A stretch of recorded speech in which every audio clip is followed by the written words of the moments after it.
Ano ba itong lugar na ito? Dito nyo inilagyan sa sarento katsawan. Huwag mo man, bawa ka sa akin. Huwag mo patayin.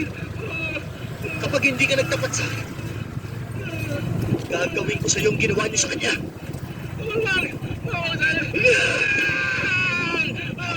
Bawa ka sa akin, huwag mo patayin. Bitaw! Bitaw! Ayaw mo, ha?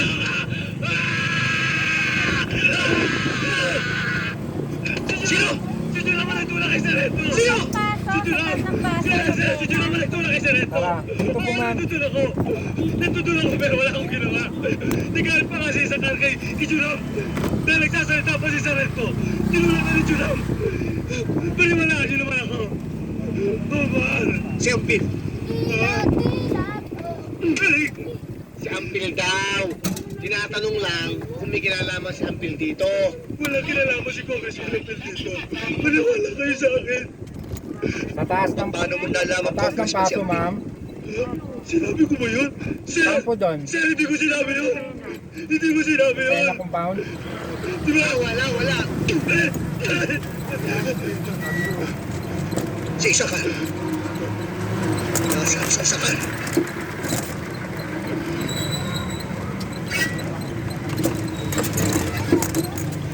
Hindi ko pwedeng bagtak sila si Isakal. Kung gusto mo, patay mo na ako ngayon. Sir! Bibiro lang ako.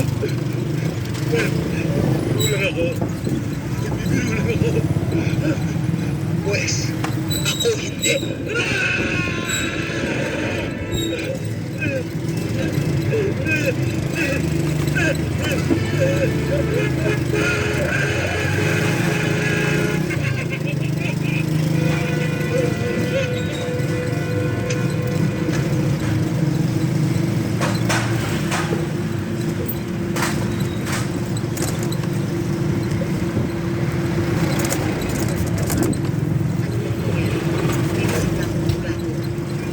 Hindi gaya ng kahit na sino ang abogado si Amoy Estela.